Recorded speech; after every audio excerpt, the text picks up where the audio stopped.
Assalamualaikum warahmatullahi wabarakatuh. Hamdan wa syukran lillah wa salatu wassalamu ala rasulillah amma ba'd. Jamaah salat subuh yang dirahmati oleh Allah Subhanahu wa taala. Alhamdulillah pada pagi hari ini Allah masih memberikan kesempatan kita untuk dapat melaksanakan salat subuh berjamaah, dilanjutkan kajian Ahad bahagia.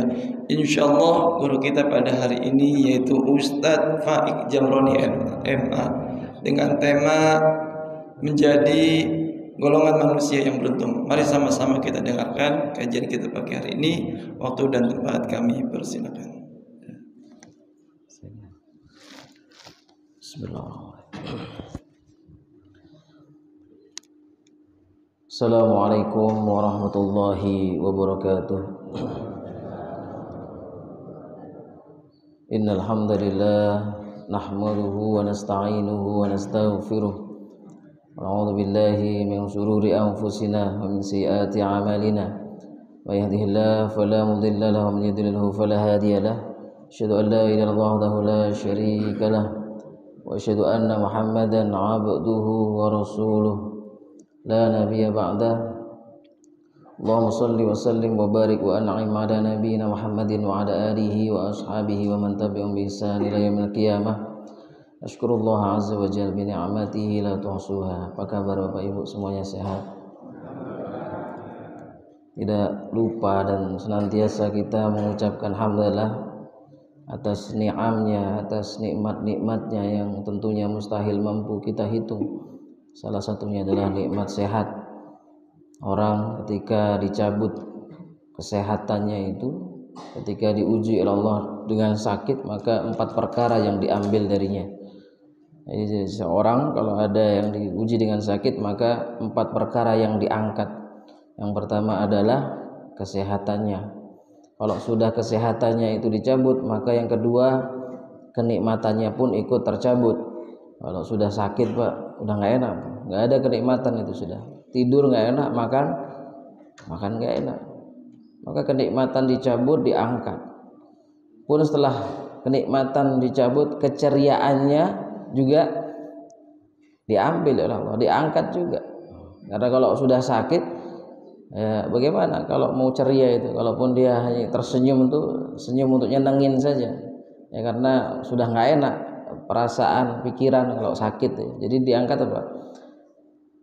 Kesehatannya, kemudian apa? Kenikmatannya, kemudian apa? Keceriaannya, dan yang terakhir adalah dosanya. Dosanya diangkat juga oleh Allah Subhanahu wa taala. Seperti bahkan Rasulullah menyampaikan seperti perumpamaan itu daun-daun yang berguguran minas syajar. Ya, jadi yang jatuh dari pohon ada daun-daun itu, itulah dosa-dosa yang diangkat dari orang-orang sakit yang bersabar, yang ridha, yang enggak banyak mengeluh. Nah, kalau sudah nanti dikembalikan oleh Allah Subhanahu wa taala kesehatannya, maka yang diberikan itu cuma 3. Tadi yang diangkat berapa? 4. Yang dikembalikan 3 saja. Dikembalikan lagi kesehatannya. Kalau sudah sehat, nah nikmat lagi Pak. Makan enak, tidur enak, ya kan? Ngobrol enak, ngopi enak, ya. Kalau sudah seperti itu nanti dikembalikan lagi keceriaannya. Nah, sudah tuh sumringah kalau bahasa Jawa itu. Wajah itu jadi cerah kembali. Nah, makanya ada orang-orang yang kelihatannya fisiknya sehat kok mukanya enggak sumringah, mukanya enggak ceria. Itu berarti ada yang sakit, Pak. Di mana sakitnya?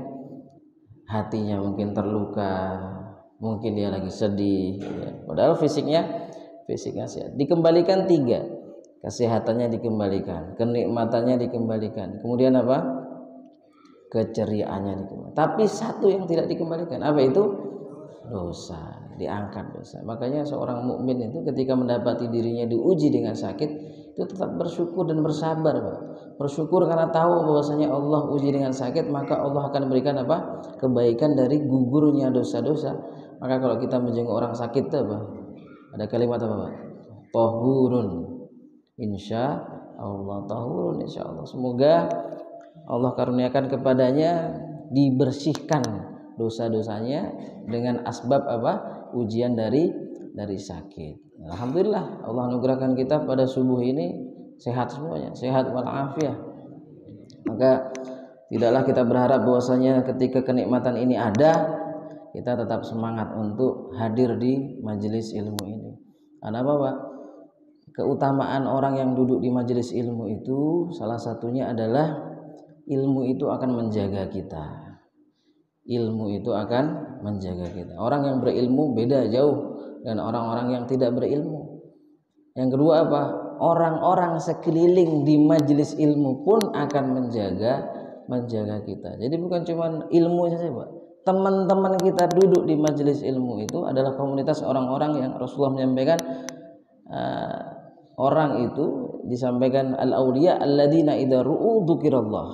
Jadi orang-orang soleh itu yang kalau kita lihat saja kita akan mengingat kebaikan-kebaikan akhirat.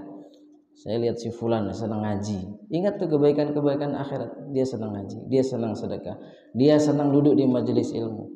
Maka hadirnya kita di sini bukan sekedar duduk di masjid, Pak, tapi hadirnya kita di sini adalah duduknya kita di raudhah min riyadil jannah. Ini taman-taman surga kata Rasulullah. Sahabat saja disuruh mampir, Pak. Masa kita nggak mau mampir gitu ya. Maka kalau ada ujian orang-orang yang ada di tempat ini, insya Allah kemaksiatan itu jauh paling banter kemaksiatan di sini itu apa, Pak? Ngantuk, Pak. Itu aja, Pak. Ngantuk aja, Pak. Yang lainnya nggak ada ya. Kita betul-betul pengen thalabul ilm.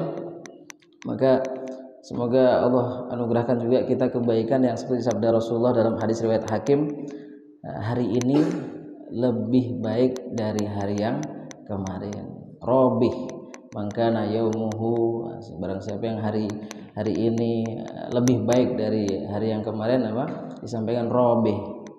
Tetapi ada yang hari ini sama dengan hari yang kemarin disebut maghbun, orang yang rugi, sayang banget, nggak ada peningkatan. Tapi yang lebih parah lagi adalah wa mangkana yaumuhu, hari ini syarrun min amsihi, lebih buruk dari hari yang kemarin, mal'unun, itu adalah orang-orang yang terlaknat. Maka kalau hari ini kita bisa ngaji, berarti insya Allah paling tidak bertambah ilmu. Kalau sudah bertambah ilmu itu menunjukkan kita orang-orang yang robih, orang-orang yang beruntung insya Allah. Karena gini, Pak, orang-orang itu kadang-kadang semua kita ini kan fikabat. Dalam surah Al-Balad, inna khalaqnal insana fikabat. Kita ini kan pasti letih, Pak. Letih itu kan bukan cuman kadang-kadang fisik saja, pikiran tuh letih. Maka kadang ada istilah healing ya. Healing itu refreshing, pengennya jalan-jalan gitu kan. Pengennya menghilangkan penat itu dengan apa? Kalau ibu-ibu mungkin shopping gitu kan. Bagi bapak-bapak, ibu tahu ya, hiburannya ibu-ibu kalau diajak belanja. Itu pahala, Pak, pahala bagi kita semuanya. Karena apa? Kesabaran kita ya, kegundahan kita, kegelisahan kita, itu pahala ya. Jadi kadang-kadang kita kesedih ya, kalau masuk mall kan ada bapak-bapak yang terlihat romantis ketika di mall, megangin istrinya terus, Pak. Megangin bukan karena romantis, Pak, takut belok sana belok sini, masuk sana masuk sini gitu. Ada ibu-ibu tadi bilang, baru tahu deh, kok suami saya di mall megangin terus. Butuh healing, Pak. Tapi kadang-kadang lupa kita, tempat healing yang terbaik adalah ketika kita berada dalam ketaatan kepada Allah Subhanahu wa taala. Itu healing yang terbaik. Duduk di majelis ilmu, tilawah, ya, itu healing yang terbaik. Kemarin 3 hari libur, hari Senin tanggal merah, itu orang-orang pikirannya, Pak, wah ini ke puncak enak. Dan semuanya sama pikirannya, Pak, wah ini ke puncak enak. Wah akhirnya, Pak, macet berapa jam? 17 jam. Allahu Akbar.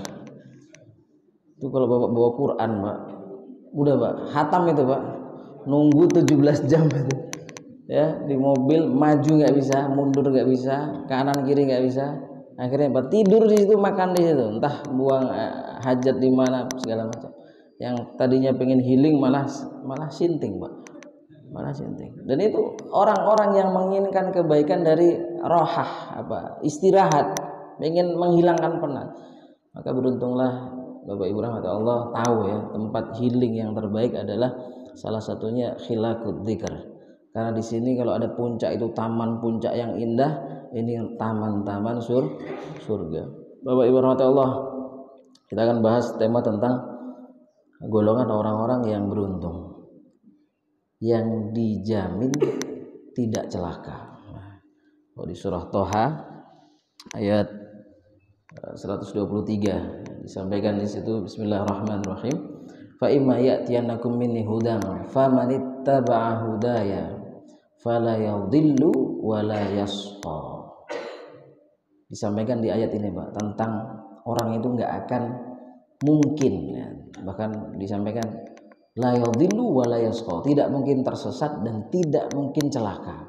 Berarti dia menjadi golongan orang-orang yang beruntung. Siapakah itu? Yaitu disampaikan di ayat ini tentang orang-orang yang mengikuti huda. Famanittaba'a hudaya, huda, mufasir menyampaikan huda di sini adalah dekatnya kita dengan Al-Qur'anul Karim. Detektor paling hebat, Bapak kalau misalkan ada sakit kan ke dokter ya, dicek biasanya ini apa darah tingginya berapa, tensinya berapa, itu kan mendeteksi ini sakitnya di sini. Detektor paling hebat mengetahui tentang adanya masalah di jiwa kita adalah biqiraatil Quran, dengan baca Quran.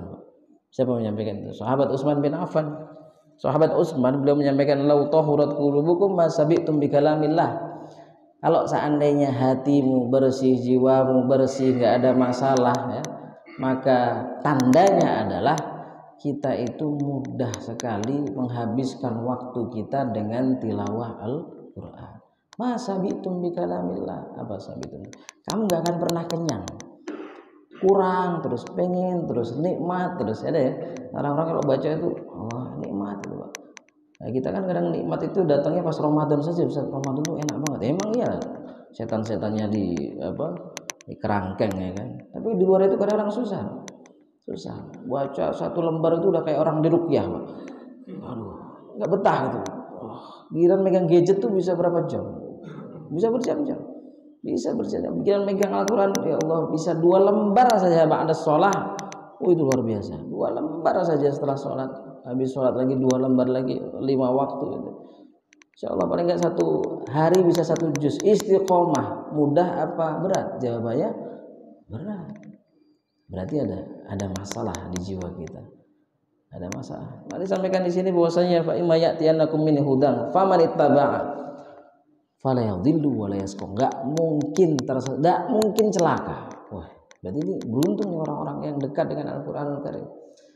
PT IKI itu pernah mengadakan survei tentang di Indonesia ini orang yang buta baca Quran. Ya, buta baca Quran. Tahu surveinya itu lebih dari 60% muslim di Indonesia buta baca Quran. Buta itu berarti apa? Enggak bisa, alif ba ta saja enggak tahu. Ya. Banyak enggak kira-kira di sekitar kita? Bisa jadi banyak. Dan bersyukurlah ketika datangnya hidayah untuk pengen belajar meskipun di usia yang sudah tidak muda lagi. Enggak apa-apa, Pak. Enggak usah malu. Kita ini menemukan tempat-tempat majelis, tempat-tempat belajar, dan tentunya semoga saja semua masjid ya, semua masjid itu ada tempat fasilitas untuk tahsinul Quran. Ya, paling tidak itu saja lah. Ada masjid-masjid banyak yang enggak ada pengajiannya, banyak kajian, tapi jangan sampai ada masjid yang di dalamnya tidak ada tahsinul Quran. Karena sekitarnya itu bisa jadi pengen ada orang-orang yang mungkin pensiun baru pengen belajar, enggak apa-apa. Jadi kita tahu bahwasanya di surah Al-Furqan itu sampaikan linusabbita bihi fuadak. Quran itu linusabbita bihi fuadak. Apa? Kita ini kalau gampang rapuh, Pak, jiwa gampang depresi, itu dengan apa? Baca Quran. Nah, itu hiburan yang luar biasa. Jadi kalau kita pengen tasbitul qalb, jadi hati kita itu mantap gitu ya. Ada masalah apa itu kita teguh. Itu apa? Baca Quran. Makanya kenapa kalau kita pengen kebaikan dari keluarga kita, bisa jadi kita ini terlambat. Nah, bisa jadi kita terlambat. Tapi jangan sampai anak kita terlambat juga kan gitu ya. Karena apa? Anak kecil itu kalau sudah senang dengan Quran, bahkan Rasulullah SAW menyampaikan, man ta'allama al-Quran wa huwa fatiyusin hallatahullahu bilahmihi wa damihi. Dahsyat sekali Pak. Anak itu dari kecil kalau sudah diajari Quran, apalagi dia senang dengan Quran, maka Allah akan campur darah dan dagingnya dengan Al-Quran. Itu siapa yang sampaikan? Rasulullah. Makanya kenapa kita nggak heran kalau ada anak baca Quran, menghafal Quran itu cepat hafalnya Pak. Iya. Kita dulu kan belajar juz amma waktu kecil kan, sampai sekarang nggak lupa-lupa. Begini sekarang menghafal itu depan hafal gitu. Besoknya depannya hilang, belakangnya hafal, depannya hilang. Kadang-kadang hilang semua gitu.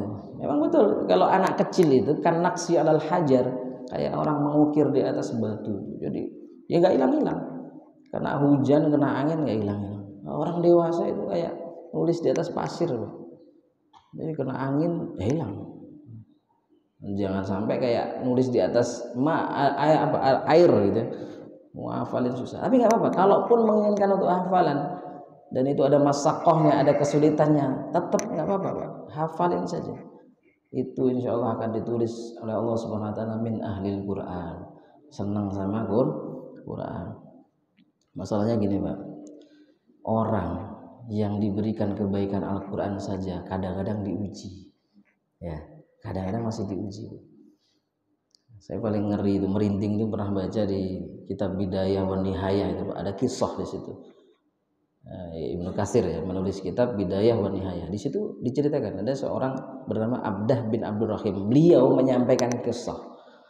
Kisah itu pelajaran bagi kita. Ada seorang pemuda ahlul Quran, hafid, yang ikut peperangan Romawi. Suatu ketika dia lewat di salah satu benteng yang sebetulnya nggak boleh, jangan daerah sana, jangan, itu bahaya. Bahayanya rupanya bukan bahaya ada ranjau, ada musuh yang memanah di atas, enggak. Rupanya di situ ada dekat pasar, dan dekat pasar itu banyak perempuan-perempuan Romawi. Kita tahu ya, Rasulullah pernah menyampaikan yang paling ditakuti dari umatnya, yang laki-laki ad-darru, yaitu minan nisa, yaitu perempuan. Godaannya itu paling dahsyat.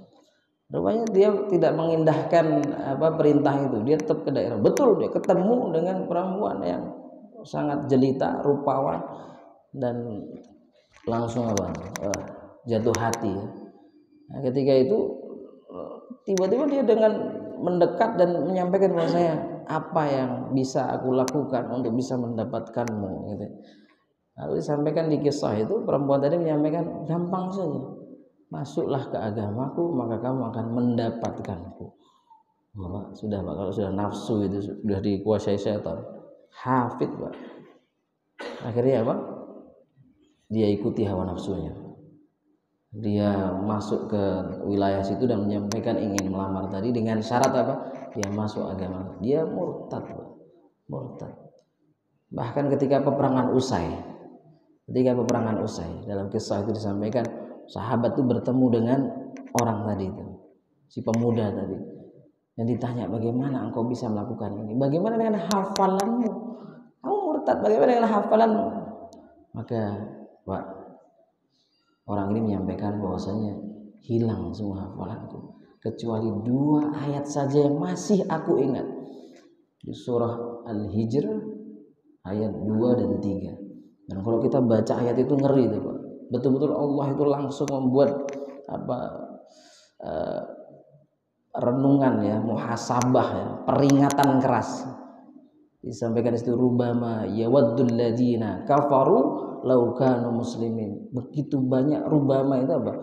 Orang-orang kafir itu sering kali, dan nanti akan banyak orang-orang kafir, yawaddul ladina kafaru, orang-orang yang ingin apa?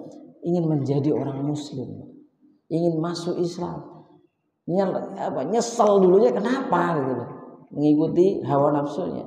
Darhum yakuluna wa yatamatta'un wa yulhim al-amal. Jadi biarkanlah mereka, orang-orang yang memang mengikuti hawa nafsunya, mereka bersenang-senang, mereka makan, mereka menikmati hidupnya, nanti suatu saat akan mendapatkan dirinya apa? Keburukan dari apa yang dia perbuat. Itu hilang hafalannya kecuali 2 ayat saja di surah Al-Hijr ayat 2 dan ayat 3. Nah, ini kita makanya kalau pengen jadi orang yang beruntung, jadilah orang-orang yang senang dengan Al-Qur'an. Jadikan rumah kita itu terang, hawanya itu panasnya yang hilang. Kita tahu kan, untuk mengusir syaitan, jin, baca surah apa dalam hadis, Pak? Surah Al-Baqarah. Rumah yang di dalamnya dibacakan surah Al-Baqarah maka akan dijauhi dari apa? Dari syaitan, dari jin yang nakal. Atau umumnya baca Al-Quran saja lah. Maka tempat itu akan berbeda hawanya. Kita ini masuk rumah si fulan sama masuk rumah si fulan, sama-sama bangunannya tingginya sama, ada AC-nya mungkin atau tidak, bisa jadi sama bangunannya, tapi perasaannya itu berbeda. Nah, itu kita bisa merasakan rumah orang-orang soleh yang senantiasa dibacakan di dalamnya ayat-ayat Al-Quran. Jadi yang pertama itu tentang bagaimana kita bisa memberikan kebaikan dalam hidup kita, menjadi orang yang beruntung dengan dekat dengan Al-Quran. Nah, dulu Umar bin Abdul Aziz itu kan pesannya kepada anaknya itu kan bukan tentang bagaimana aset bisnis ini supaya kamu nanti menjadi besar, bagaimana link-link bisnis bapak nanti ketika kamu nantinya wajib pribadinya, ya, itu gampang, nggak ada kayak gitu. Beliau Umar bin Abdul Aziz menyampaikan kepada anak-anaknya surah Al-A'raf 196. Beliau itu ayat yang disampaikan kepada anak-anaknya ketika beliau sebelum meninggal, bahwasanya inna waliyallahu alladzi nazzala al-kitab wa huwa yatawallas salihin. Nah, jadi pesannya di ayat ini, dekatlah kamu dengan Allah Rabbul Izzah yang menurunkan Al-Quran. Artinya dekatlah kamu dengan Al-Quran juga. Wa huwa yatawallas salihin, nanti kamu nggak usah mikir bagaimana ke depannya, Allah yang akan ngurus kamu. Nah, gitu lah. Ya, kita ini kan kadang-kadang khawatir ya, Bu ya. Pak, biasanya gitu ya. Ini anak saya nanti besar dapat kerjaan apa? Bisnisnya apa? Rumahnya Bapak masih ngontrak, nanti anak saya ngontrak lagi. Ada pikiran kayak gitu. Tapi demi Allah, kalau kita memberikan aset kebaikan yaitu kesolihan kepada anak-anak kita, maka yatawallas salihin, Allah yang akan mengurus orang-orang soleh. Maka benar ketika itu ahli sejarah menyampaikan anak-anak Umar bin Abdul Aziz yang hanya dikasih sekeping emas ketika beliau meninggal, jumlahnya berapa? Seorang presiden ngasih nggak sampai 10 juta mungkin. 1 dinar itu berapa? Dibagi lagi. Tapi kemudian di suatu saat kelak itu anak-anak menjadi orang-orang yang kaya, berkah, infak sedekahnya paling banyak. Infak sedekahnya paling banyak. Maka kita berharap bahwasanya Allah memberikan kebaikan kita dengan apa? Dekat dengan Al-Qur'anul Karim, memberikan dzurriyyah, keturunan yang soleh-solehah min ahlil Qur'an. Halo? Masih kuat? Ya, jin subuh itu luar biasa gangguannya, Pak. Apa-apa, nikmat, Pak. Dikasih istirahat bentar nikmat. Kadang-kadang ada kayak wali, Pak, tidur bangun paham. Yang bangun aja lupa. Ada yang tidur kan tadi dengar kajian, oh tahu, jelasin. Oh, ini wali. Yang kedua adalah orang-orang yang Allah berikan kebaikan, dijamin tidak celaka, alias dia menjadi orang-orang yang beruntung adalah orang-orang yang diberikan kebaikan birrul walidain. Di surah Maryam ayat 32 disampaikan wa baram bi walidati walam yaj'alni jabbaran syaqiyya. Coba Pak, dicermati ayat ini.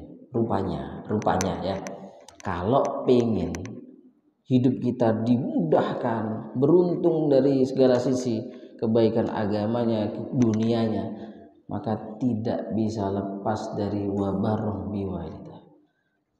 Apa birrul walidain itu apa? Bakti kita sama orang tua kita. Bakti kita sama orang tua kita. Bahkan ada mufassir menyampaikan tentang ayat ini gini, Pak. Kalau kamu lihat ada orang yang kehidupannya lempeng, enak terus, lancar terus, dimudahkan terus, lihatlah hubungan dia dengan orang tuanya, gitu. Makanya sampai ada kalau orang, wah ini kok berkah banget ya hidupnya, usahanya berkah banget. Siapa? Si fulan. Jangan heran. Kenapa? Dia kalau sama ibunya, dia kalau sama ayahnya, dia kalau sama orang tuanya, minta apa dikabul. Dia kalau sama nggak pernah nyakitin orang tuanya, sopan sama orang tua. Ya kan? Wa qadha rabbuka alla ta'budu illa iyyahu wa bil walidaini ihsana di surah Al-Isra itu. Jadi bagaimana Allah memerintahkan kita untuk tentang syirik, kemudian apa, taat kepada orang tua. Wa kul wala takul lahum uff wala tanharhuma wa kul lahum qaulan karima. Di situ ada kalimat ini, Pak. Qaulan karima. Kenapa enggak layyina? Kalau kita belajar bahasa Arab itu ada layyin, itu kalimat yang sopan. Kenapa enggak kamu ngomong sama orang tua kamu yang baik, yang sopan? Layyin itu harusnya. Tapi kenapa karima? Karena rupanya karom itu maknanya adalah bukan sekedar lisannya yang baik tapi juga dermawan, Pak. Maka kalau sama orang tua itu yang loman, apa loman tuh? Loman tuh apa? Dermawan. Jangan cuma sopan saja, Pak. Wah, kalau hari raya datang, Masya Allah, Bu, alhamdulillah, sopan banget, Pak. Pulang-pulang malah bawa beras ibunya. Ibunya kan biasanya nyiapin beras, di belakang ada sayuran. Biasanya gitu ya, kita pulang kampung tuh penuh mobil kita tuh. Orang tua itu sudah mikirin anak saya kalau balik ke Jakarta harus bawa ini, bawa ini. Ya sudah. Aduh, alhamdulillah ya Allah, berkah Bu ya, sungkem mudah berangkat lagi. Ini anak kalau enggak apa di jalan selamat itu udah bagus ini. Ya paling enggak apa? Karom. Bukan sekedar dia itu sopan baik, wala taqul lahum uff. Kita itu ngomong kalimatul ida, apa kata itu? Omongan yang menyakitkan. Uff itu biasanya, "Nak, beli sayur, Nak." Ada kalimat gini. Nah, itu ya. Itu uff itu. Atau ntar. Nah, itu uff itu. Kalimat yang enggak ngenakin hati itu enggak boleh. Ini sekarang kalau lihat berita itu ya Allah, bukan sekedar kalimat, Pak. Fisik, orang tua mendapatkan perlakuan buruk dari anak yang dikandungnya dengan fisik itu. Ada yang dipukul, ada yang berita yang saya nggak tega lihat. Perempuan bawa parang atau ibunya dibacok.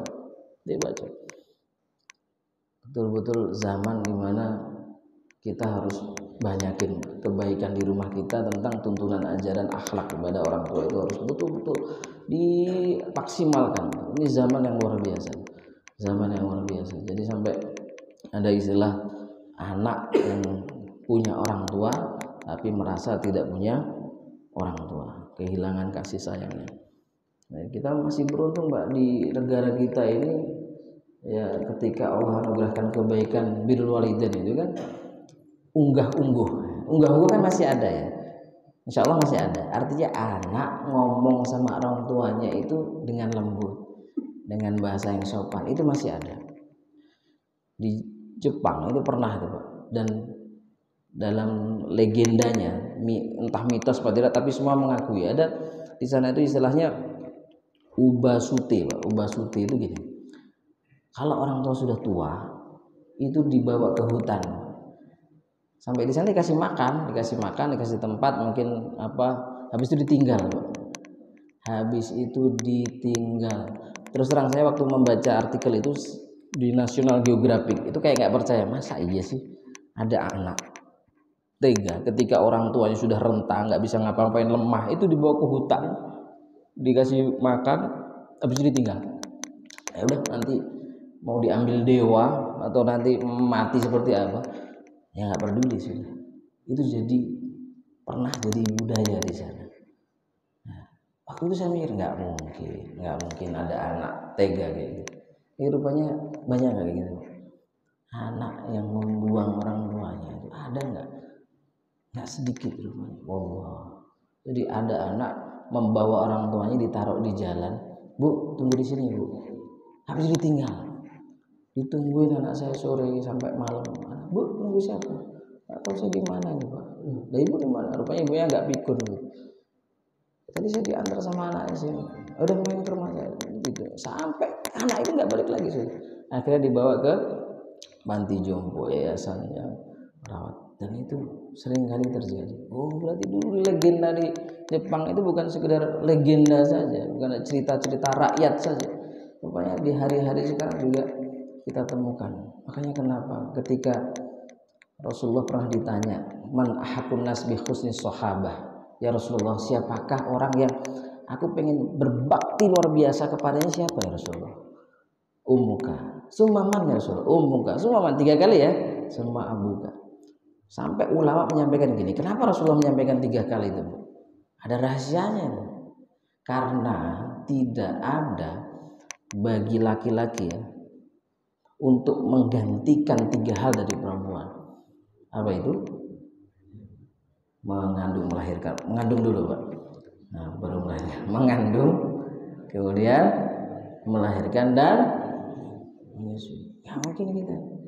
Dan kita kan ya, bagi seorang bapak itu ya, bagi seorang suami, saya paling respect sama tempat bersalin yang mereka itu mewajibkan suaminya masuk ke dalam, itu saya respect, Pak.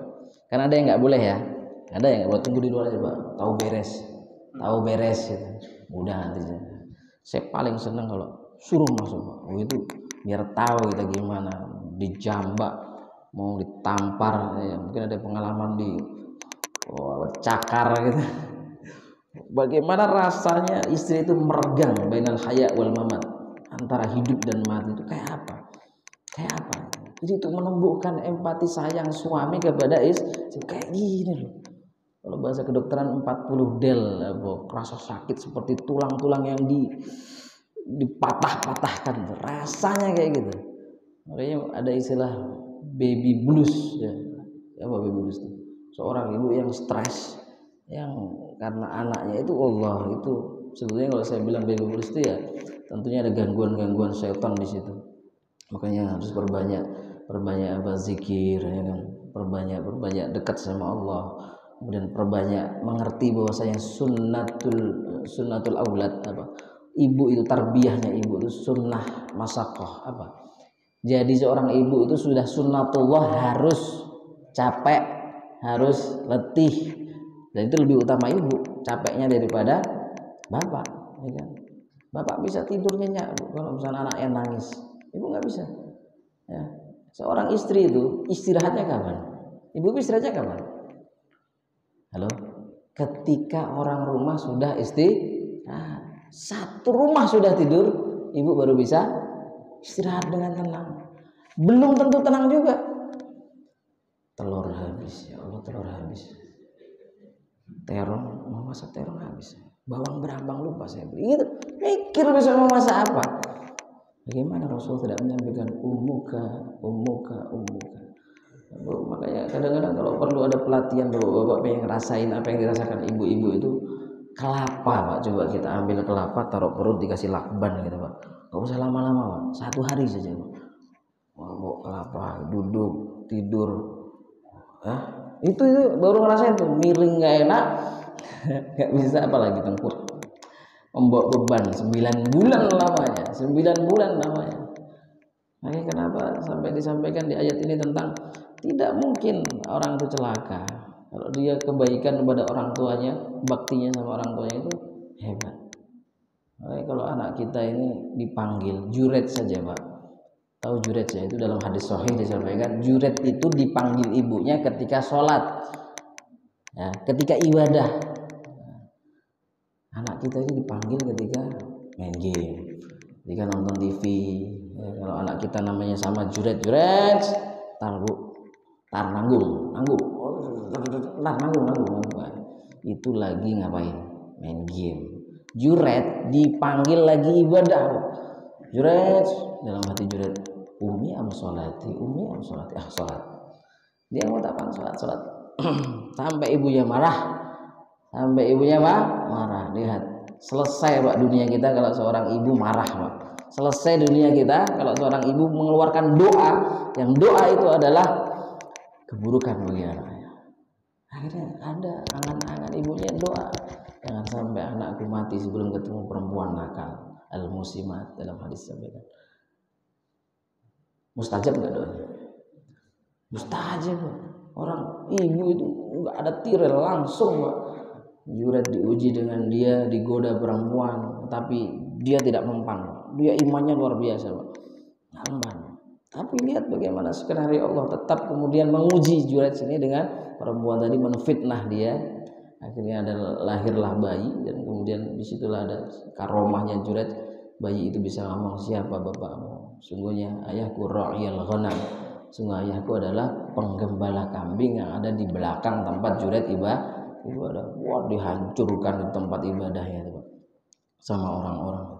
Oh, sok-sokan soleh gitu ya, kelihatannya aja gimmick saja rupanya, pakai peci pas mau apa pilkada kalau di sini, surban kalau masuk, habis itu korupsi gitu. Wah, apaan gitu ya begini. Juret kelihatan soleh tapi kelakuannya gitu. Makanya ada apa statement, saya dikasih tahu, istri yang ngomong, si ini si fulan, udah ngikutin berita nggak? Kalau ibu-ibu tuh update ya. Ada seorang istri, seorang suami nyampaikan gini, saya ini di luar terkenal dermawan, artinya dikenal baik lah. Cuman yang bilang saya pelit itu cuma satu, istrinya. Siapa, Bu? Bapak. Saya kira yang jawab ibu, bapak rupanya lebih update ya. Saya bilang itu benar. Itu benar. Kenapa Rasulullah menyampaikan khairukum li ahli wa ana khairukum li ahli? Sebaik-baik kalian adalah yang baik kepada keluarganya, dan aku adalah orang yang paling baik kepada keluarga. Karena di rumah itu yang namanya identitas suami yang sejati, yang asli, yang original, yang otentik itu yang tahu orang rumah. Yang pertama orang tua, yang kedua istri. Tahu aslinya kayak gimana. Di luar kita bisa sopan sama orang, baik sama orang, dermawan sama orang. Tapi kalau di rumah dia bermasalah, dia sama istrinya buruk, dia sama istrinya mungkin sering menyakiti. Ya itu aslinya. Ya itu aslinya. Makanya kenapa seorang yang dikatakan najih, sukses itu adalah di belakangnya ada perempuan. Betul. Kalau perempuannya itu mendoakan, perempuan istri-istri itu mendoakan, mensupport, taat sama suami, dan tahu dia suaminya itu memang bertanggung jawab di luar maupun di dalam. Jadi rahmatullah. Yang kedua adalah orang-orang yang Allah anugerahkan kebaikan birrul walidain, itu nggak mungkin, Pak, nggak mungkin celaka. Seorang ibu itu bisa ngurus 10 anak, tapi 10 anak belum tentu bisa ngurus satu ibu. Lempar-lemparan kadang-kadang, ibu di rumah kamu, di rumah saya enggak, di rumah. Udah nanti saya transfer, gampang, nanti kamu sama ibu, ya gitu ya. Karena tahu beratnya merawat orang tua. Maka pahala yang paling besar, Pak, salah satu pahala yang besar adalah ketika seorang anak mau duduk di samping ibunya yang sudah sepuh, yang sudah renta, yang sudah pikun, duduk ngajak ngobrol, meluangkan waktu. Karena memang tidak semua orang-orang yang di panti jompo itu anaknya durhaka, enggak. Jangan kita suudon ya. Wah, ibu taruh panti jompo, lu durhaka lu. Belum tentu, Pak. Karena gini, ada orang tua yang tahu anaknya sibuk banget kerja, ya kan. Ntar Sabtu Minggu aja sama keluarganya kan. Dia butuh teman ngobrol, betul. Dia butuh teman yang bisa sharing. Orang tua itu paling senang didengerin, meskipun ceritanya diulang-ulang 25 kali.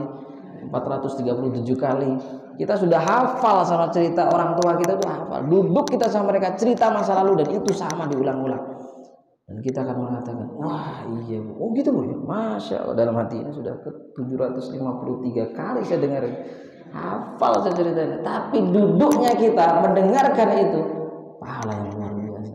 Idkhulus surur bersama seorang muslim saja habul amal, kata Rasulullah itu. Paling besar pahalanya itu kalau surur, apalagi sama orang tua gitu, apalagi sama orang tua. Nah kita kadang-kadang ya saya sudah nggak punya bapak ibu ya.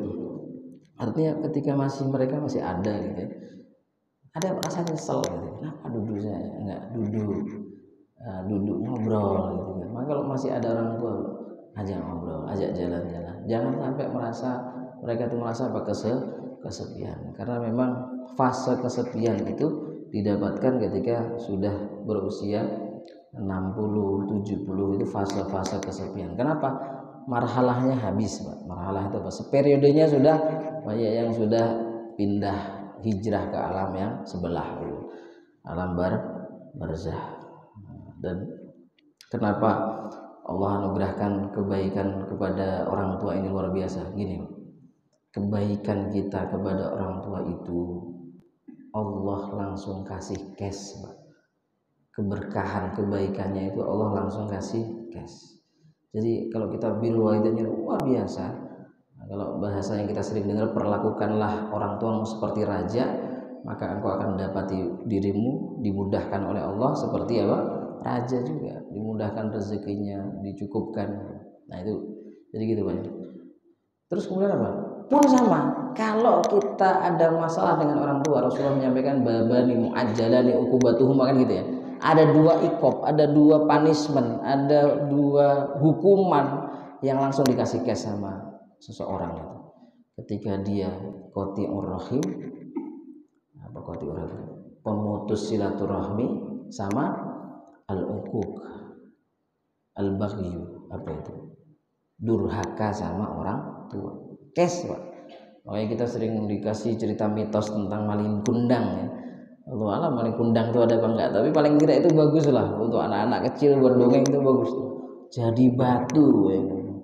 Jadi batu saya gitu. Saya masih mending jadi batu. Kalau dia hidup disiksa jadi batu. Kan banyak orang-orang yang hatinya membatu karena apa?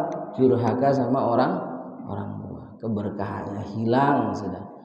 Nah, keberkahannya hilang, hidupnya sudah dipenuhi dengan keburukan-keburukan. Cash. Jadi al-uquq itu muajjal kata Rasulullah itu. Jadi dosa yang langsung dikasih cash, nggak nunggu dia nanti di barzah.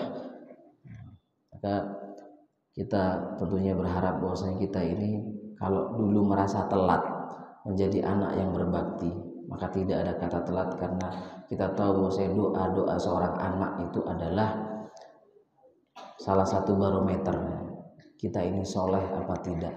Waladun solihun yad'ulah, anak yang soleh itu adalah yang senantiasa mendoakan orang tua. Doakan.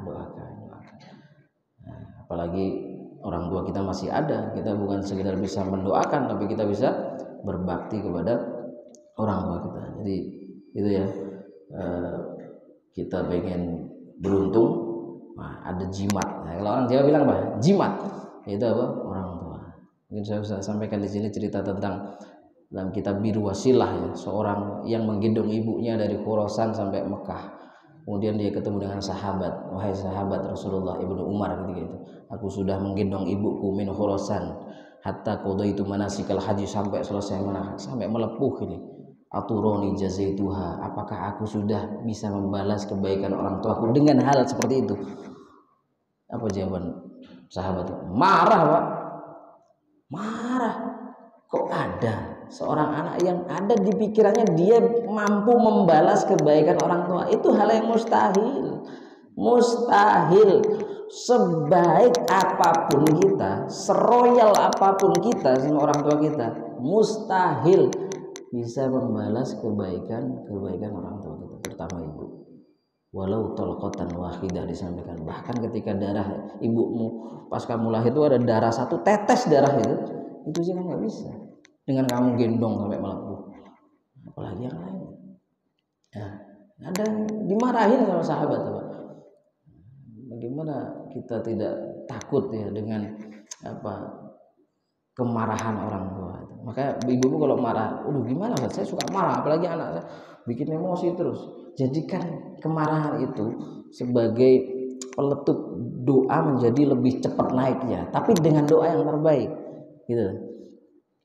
Kita tahu Syekh Sudes itu jadi imam Masjidil Haram. Itu kan beliau cerita sendiri, gara-gara ibunya marah, tapi dengan marahnya itu diganti doanya. Kita bisa, anak, biasanya gitu, kamu apa kebun binatang terus ya, anak kucing kamu ya, dia lahir dari dunia masa dia kucing gitu, masih mending kucing. Ini kalimat yang lain lebih buruk. Wah, kamu ada kalimat yang enggak. Beliau tahu ibunya Syekh Sudes itu orang alamah, orang-orang alim, orang-orang ngerti gitu. Ini kalau saya ngomong mustajab gimana anak saya kasihan. Jadi marah, gimana nggak marah? Kalau kisahnya beliau itu ibunya bikin kue lama, ada tamu datang sama sudes kecil tuh disiram sama pasir apa. Ibu bikin kue ditumpakin aja udah marahnya kayak gimana tuh.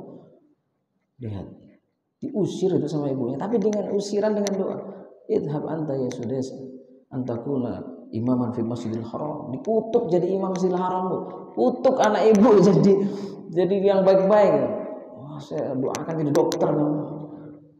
Itu marah, tapi marah. Kadang-kadang kita kan tidak bisa mengontrol kemarahan itu karena hal-hal yang seperti itu. Maka kalau pakar-pakar menyampaikan stres itu apa sih? Definisi stres itu ketika kita